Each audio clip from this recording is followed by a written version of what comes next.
কিন্তু 24-এর বৈষম্য বিরোধী আন্দোলনের সময়টাতে আবু সাইদ যখন দুই হাত প্রসারিত করে গুলির সামনে দাঁড়িয়ে গেলেন, বাংলাদেশের প্রেক্ষাপট চেঞ্জ হতে শুরু করলো। আবু সাইদের শাহাদাতের ঘটনাটা আপনারা মনে করে দেখেন। যখন মৃত্যুকে কেউ আলিঙ্গন করে নেয়, মৃত্যুকে বরণ করে নেয়, সেটা জাতিকে সাহসী করে তোলে। আবু সাইদ যখন সামনে গুলি হচ্ছে, চাইলে পিছন ফিরে পালায়া যেতে পারতেন। আবু সাইদের গুলি কিন্তু তার পিঠে লাগে নাই, আবু সাইদের গুলিটা লাগছিল তার বুকে। দুই হাত প্রসারিত করে দিয়ে আবু সাইদ কিন্তু গুলিটাকে বরণ করে নিয়েছিল, মৃত্যুকে বরণ করে নিয়েছিল। এটা শুধু এক আবু সাইদের ঘটনা না।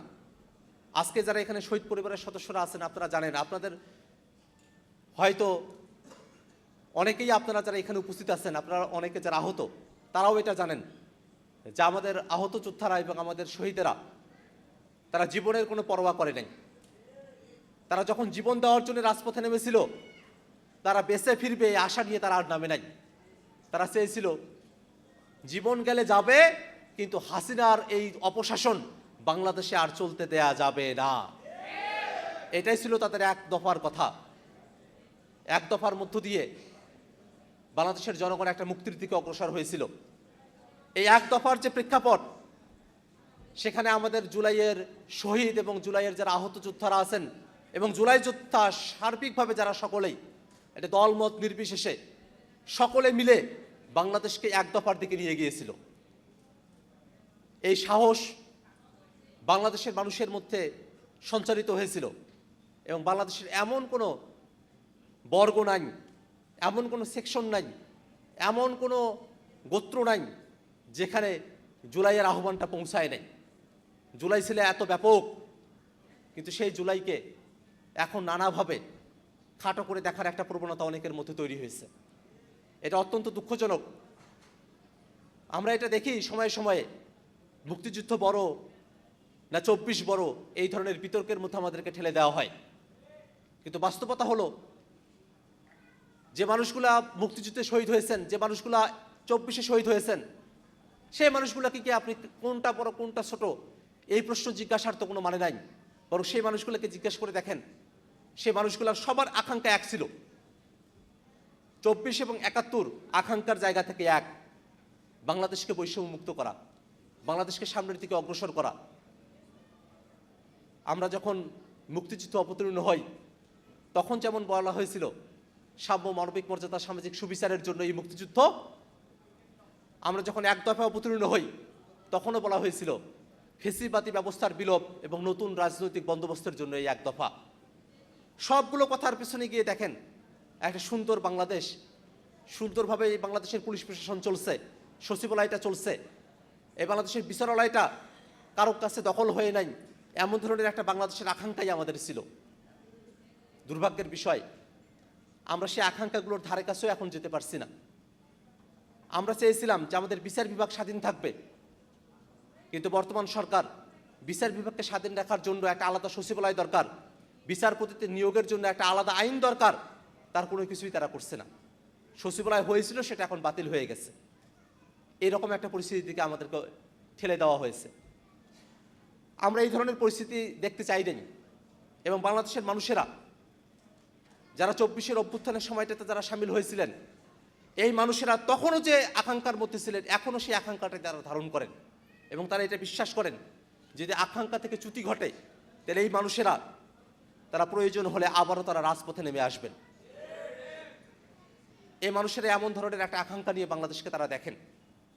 কিন্তু দুর্ভাগ্যের বিষয়, সে আকাঙ্ক্ষার কথাগুলো আমরা যখন বলি, তখন আমাদের এই আচরণকে, আমাদের এই কথাবার্তাগুলোকে অনেকে খুবই খারাপভাবে নেয়। কিন্তু বাস্তবতা হলো, আমরা তো জুলাইয়ের জায়গা থেকে সবাই এক, কিন্তু কেউ যদি অন্যায় করে, সে অন্যায়ের সাথে তো আমরা এক হতে পারি না। কেউ যদি দখলদারিত্ব করে, সেই দখলদারিত্বের সাথে তো আমরা এক হতে পারি না। ঠিক আছে, আপনারা যদি সবাইকে সব বিষয়ে এক দেখতে চান, তাহলে অবশ্যই আপনাদেরকে ভালোভাবে রাষ্ট্রটা ফাংশন করাতে হবে। রাষ্ট্রটা যদি আপনারা ভালো করে ফাংশন না করান, সেই জায়গায় তো আপনাদের সাথে আমরা একমত হতে পারবো না। আপনারা দেশটাকে ভালোভাবে চালান, আপনাদের সাথে আমরা একমত থাকবো, তাতে আমাদের কোনো পার্থক্যের জায়গা নাই। বরং আমরা এই কথাটা খুব স্পষ্ট করে বলি, বিএনপি সরকারই দেশ পরিচালনা করুক, তারাই সরকার হিসেবে থেকে যাক। জনগণ তাদেরকে ভোট দিয়েছে, ভোট পেয়েছে, যে পদ্ধতির মধ্য দিয়ে হোক, তারা তো এখন সরকারে আছে, তারা দেশ পরিচালনা করুক, কিন্তু দেশটা পরিচালনা করুক গণভোটের রায়ের ভিত্তিতে। আমাদের কোনো আপত্তির জায়গা নেই, কারণ গণভোট এটা দেশটা কেমন করে পরিচালিত হবে সেটি নির্ধারণ করে দিয়েছে। এই গণভোটের রায় হয়ে যাওয়ার পরে আর ব্যাক স্পেস দিয়ে পেছনে যাওয়ার কোনো সুযোগ নাই। গণভোট আমাদেরকে বলে যার হাসিনার ব্যবস্থার দিকে ফিরে যাওয়া সম্ভব না, ফেসিবাদী ব্যবস্থার দিকে ফিরে যাওয়া সম্ভব না, এখন আমাদেরকে সামনে গণতান্ত্রিক পথে এগিয়ে যেতে হবে। আর যারা গণভোটকে অবৈধ বলে, যারা জুলাই সনদ বাস্তবায়ন আদেশকে অসাংবিধানিক বলে, নানাভাবে জুলাইয়ের যে আকাঙ্ক্ষা আছে তার বিরুদ্ধাচরণ করে, এ কথা বলে যে প্রশ্ন 4টা তার 3টা মানি, 1টা মানি না, 3.5টা মানি, আধাটা মানি না, এই ধরনের কথাগুলো যারা বলে তারা আবারও চায় দেশটা যেমন করে আগে চলতো ঠিক তেমন করেই তারা এখন চালিয়ে নিয়ে যাবে। এটা তো আমরা চাই না। ভোটের মধ্য দিয়ে ক্ষমতার অদল বদল হবে। যে কোনো দল যারা বাংলাদেশের পক্ষে তারা ক্ষমতায় আসতে পারে, সামনের দিনে আমরাও ক্ষমতায় আসতে পারি, যেই ক্ষমতায় আসুক না কেন, কিন্তু ক্ষমতায় এসে নিজের মতো করে দেশ পরিচালনা করা সেটা কাম্য না। দেশ পরিচালনা করতে হবে বাংলাদেশের মানুষ যেভাবে রায় দিয়েছে, গণভোটে যেভাবে এসেছে ঠিক সেভাবেই দেশটাকে পরিচালনা করতে হবে। সে জায়গায় যাওয়া প্রয়োজন, কিন্তু আমরা সে ধরনের কোনো লক্ষণ দেখছি না। এবং আর একটা বিষয় একটু খেয়াল করে রাখা প্রয়োজন, সময়ে সময়ে পতিত ফেসিবাদীরা যারা আছে, যারা স্বৈরাচার আছে, যারা মানবতা বিরোধী অপরাধী, এই মানবতা বিরোধী অপরাধীরা তারা বাংলাদেশের বিরুদ্ধে ষড়যন্ত্র এখনো চালিয়ে যাচ্ছে। বিদেশের মাটিতে বসে তারা ষড়যন্ত্র করছে। আমরা স্পষ্ট করে বলি, পৃথিবীর যে মহাদেশেই আপনি থাকেন না কেন, যেখানেই লুকিয়ে থাকেন না কেন, এই বাংলাদেশের মানুষেরা, জুলাই যোদ্ধারা যতদিন বেঁচে আছে, আপনাদেরকে এই দেশের মাটিতে নিয়ে এসে আমরা বিচারের মুখোমুখি দাঁড় করাবই। এর অন্যথা হওয়ার কোনো সুযোগ নাই। এই বাংলাদেশের মানুষ এই জায়গায় তারা এক, এটার ব্যত্যয় আমরা হতে দেব না। আর একটা বিষয় বলে রাখা প্রয়োজন, প্রথম আলো এবং ডেইলি স্টার আয়নাঘরকে তারা কথিত বলে সম্বোধন করেছে। ইনভার্টেড কমার মধ্যে আয়নাঘরকে তারা রেখেছে।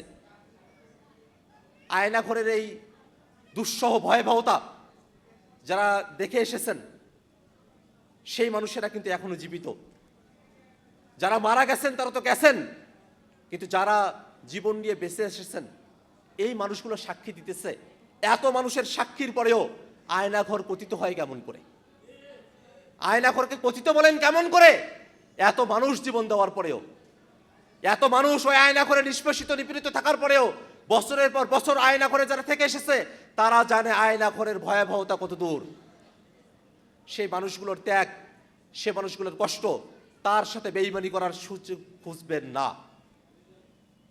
এটা বাংলাদেশের বিরুদ্ধে অবস্থান নেওয়া, এটা ফেসিবাদী বয়ানের মধ্যে থাকা। এই ফেসিবাদী বয়ান সেটা বাংলাদেশে আমরা আর চলতে দেব না। ভাইরা আমার, আমরা জাতীয় নাগরিক পার্টি এনসিপি, আমরা বাংলাদেশে একটা নতুন রাজনৈতিক পথরেখার মধ্য দিয়ে আমরা অগ্রসর হওয়ার চেষ্টা করছি। আমরা আমাদের শহীদ পরিবার এবং আহত যোদ্ধা যারা আছেন তাদেরকে আমরা বারংবার এটা বলেছি যে বাংলাদেশের পক্ষের যে কোনো রাজনৈতিক দলের সাথে আপনার সমর্থন থাকতে পারে, যে কোনো রাজনৈতিক দল আপনারা করতে পারেন, যে কোনো দলের সাথে আপনাদের অ্যাফিলিয়েশন হতে পারে, কিন্তু যখন বাংলাদেশের প্রসঙ্গ আসবে ঠিক সেই সময়টাতে কে বিএনপি করে, কে জামাত করে, কে এনসিপি করে সেটা দেখার বিষয় না।